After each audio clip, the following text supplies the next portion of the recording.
Hare Krishna, the power of retrograde Saturn. You see, I've always said that, wherever Saturn sits and wherever Saturn looks at, there's a huge difference. Where wherever Saturn is sitting, it will give you hard work, it will give you, you know, tons of energy to perform and fight the situation. And wherever Saturn looks, it creates tons of obstacles and problematic situations there. But there's always a difference of opinion when we talk about retrograde Saturn. And today I'm going to give you this unique information coming from Jyotish. And I guarantee you that whosoever has retrograde Saturn, he or she is going to 100% relate to this information.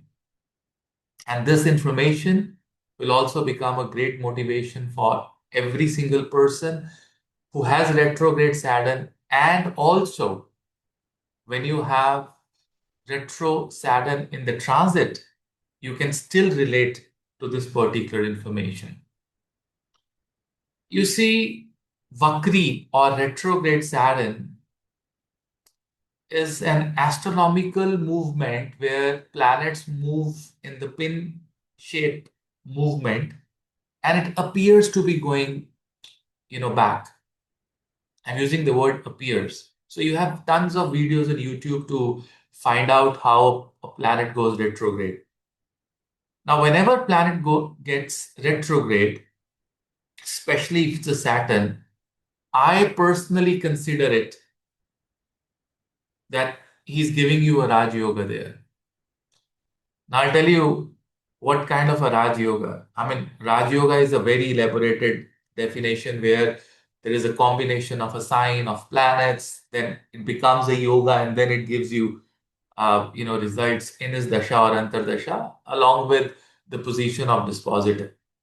But here, this is a statement that is coming, you know, from our parampara, is that Raj Yoga means good results, great results. So whenever you have retrograde Saturn, when I said it's a natural Raj Yoga, it means it has ability to give you a very strong mindset about that house. Let me explain you. Let me elaborate you. You see, wherever you have your Saturn retrograde in your house, you will once in your life completely lose interest of that particular house. And once you lose interest, you become fearless, and then you start performing. I'll tell you how. For an example, if you have Saturn retro in the Lagna, once in your life, you would have interest in, not in yourself anymore, right? The pain doesn't feel the pain. The disrespect doesn't feel disrespect. People pointing fingers on you, you don't feel it.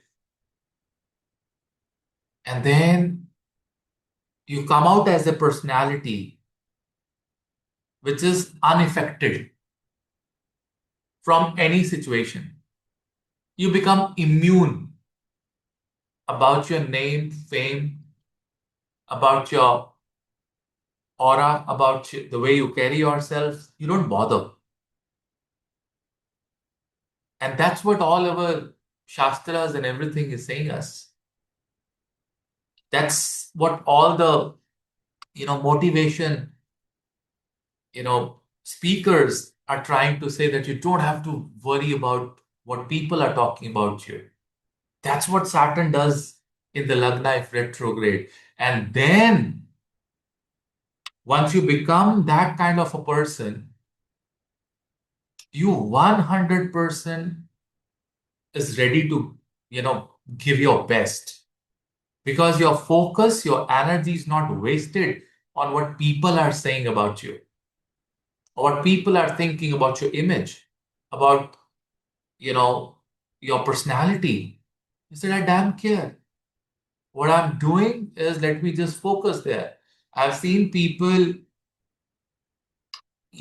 meditating and people reaching to a level where once in their life becomes so strong that it becomes one of the best positions in the Lagna, although it is a Manankarak Sthan for Saturn, but still. And also, when a retrograde Saturn looks at a particular house, the Drishti, third, seventh, and tenth Drishti, I must tell you, it is not as severe and as bad Drishti as a regular Saturn or a normal Saturn, which is not retrograde. Because here, this Drishti is also going to give you some time to react. If you have a situation, retro Saturn in that particular house where the Saturn is looking at will give you some time to fight the situation and come out of it. And then retro Saturn has the ability to give you tons of obsession to outperform everyone. For an example, Saturn in the second house, retrograde. Once in your life, you'll feel or you lose interest in your savings, in your family, in your food, and just focus on achieving your target. I've seen people retro Saturn second house becoming IAS officers because they've lost interest in building money, in building, you know, they don't think about what you have, what you're supposed to have in the morning for food. They're not thinking. They say, whatever I get, I get. They're not thinking of family and relatives all the time. Once in their life, they will completely lose the interest in the second house. And then once you've lost interest in food, you've lost interest in your family, you've lost interest in your savings, it is taking you away from all the bandhan. It is taking you away from all the restrictions and fears of your life. And that's when you start getting everything back. The money starts to, accumulate in your second house, in your savings automatically, because you're not caring about your savings, and still you're working hard. In the third house, you don't care about, small struggles. You don't care about, you become so immune about, small distance travels or any struggle, any obstacle that comes in your life. You're not bothered. And that makes you a very powerful person. You're not worried about what your neighbors are thinking about your routine or your initiatives. You don't care about, you know, if you're starting a thing, will it be a successful or not? You're not caring about it. Sorry. You just do it. And that's actually the law of the nature. That if you keep on thinking, you will not be able to perform. Saturn in the fourth house retrograde, you don't think about comforts. You don't think about sleep. Right? You don't want any of them. And if you don't want any of them, and you just want to work, you have overcome your sleep, you overcome the comforts of life. You're there. You're there. Once in your life, you'll feel it. I mean, these comforts are not valuable. Something which is valuable is that internal comfort. Isn't that a Raj Yoga to become such a powerful person? Fifth house retro Saturn, once in your life, you realize that education is nothing, but something which is important is knowledge. Sometimes you overcome, romantic life. You just leave it. It doesn't matter to you. And you focus on your work, focus on your knowledge. Sometimes you don't bother about the meaning of a mantra, but you keep doing. Saturn in the sixth house, you're not, you know, once you have completely disbelief in loans and everything, and you start to live a very practical life.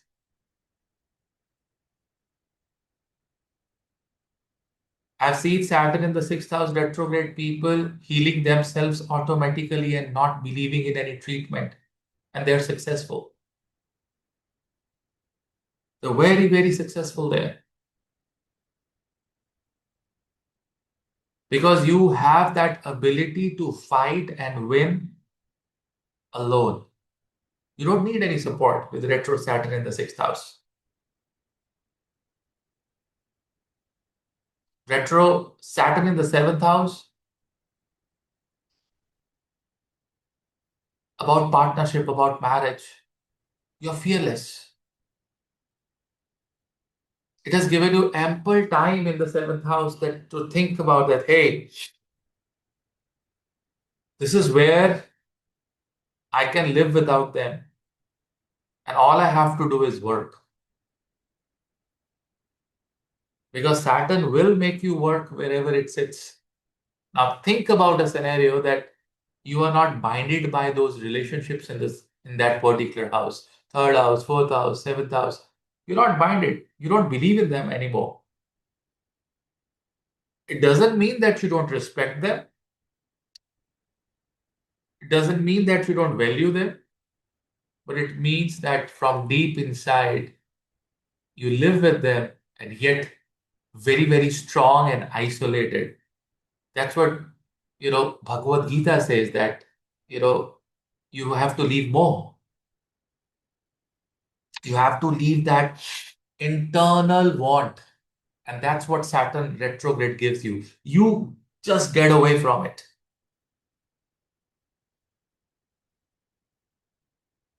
In the eighth house, in laws, sudden events, speculations, sudden gains and losses, inherited property, inheritance. You just go away from all these things. And you're not worried about huge speculations anymore. You're not worried about their result. If you have to do, you do. You see, that's what Bhagavad Gita is trying to tell you all the time, that you don't have to worry about what is going to happen. Just worry about what you're doing right now. That's the definition of retro Saturn. In the ninth house, you don't believe you once in your lifetime you'll finish your feelings for dharma, religion. You'll go beyond guru. Sometimes when you need moksha, you don't need even guru in your life. Once he's shown you a path, and then you add your own feelings and just go beyond that. That's what retro Saturn does in the ninth house. Takes you far away, from dharma, from religion, from long distance travels, and gives you a very powerful Raj Yoga in the ninth house. In the tenth house, you don't want to, you lose interest in your work. You lose interest, you know, in the fights of the work. Zero. And when you lose interest, but you're still working and you're working fearlessly, that's when your real strength comes out. It's not about you've lost the interest. It's about Saturn in the 10th house will make you disciplined. For an example, I'll give you example of a gym. You can be motivated to go for a workout in the gym for 2 days, 3 days, 4 days. But if you don't need any motivation, you have no interest in workout, but it is your daily routine. You take it as part of your life with 100% discipline, whether you like it or not, whether you are interested or not. You go every day. That's when you make your physique. This is retro Saturn. You have interest, you have motivation, you don't have motivation, you don't have an interest, but you're doing it every day. Like I gave you the example of the second house. You have no interest in the food, but you'll eat food every day. Whatever. You don't have interest in your work, but still you're doing it every day because it's your karma and you're fearless about it. If this doesn't work, I'll do something else. I have to work, I have to survive. What a powerful yoga. In the 11th house, you have no interest in socializing. And still you have a great social circle. You are in 1,000 people there yet, but not there. You are physically there, mentally, psychologically, you don't bother about it. You don't bother about your gains. That's the power of retro Saturn. And that's how the life should be. We worry about future and we don't live in present. To live in present is retro Saturn. Forget about it. Retro Saturn in the 12th house. You don't worry about if you'll be settled abroad, not. I mean, you go abroad, you just live there, you get PR, you get citizenship, but you were never worried for a day. You've lost it, lost that interest, you lost that charm. You stopped worrying about it. Wherever retro Saturn sits, you are not going to worry. Once in your life, you're going to be so strong that you're not going to worry about it. You're not worried about your physical, sexual life. You're not worried about your sleep. Not worried about that. You may lose interest in these things and still be doing them as natural things. That makes you live so strong in the 12th house. That's what all books are trying to tell you. And retro Saturn in your horoscope is to make you very, very strong and fearless. Saturn says lose interest, but still do it with complete 100%. People will ask me, how do you lose interest and still do it? Because when you are interested, your focus is more on that interesting thing. And no work is interesting. No house in a horoscope is very, very interesting. End of the day, in every house, you have to touch that practicality. That is where you get pain when you are overly interested in certain areas of your life. And over interests or a lot of interest in something is short lived. That's what Saturn has this message. If you like the video, if you are, you know, trying to connect with what I'm saying, it's very deep. It's very deep. A lot of people will not understand this video. I'm 100% sure. I'll come up with another video. Till then, Hare Krishna, Har Har Mahadev. Thank you very much.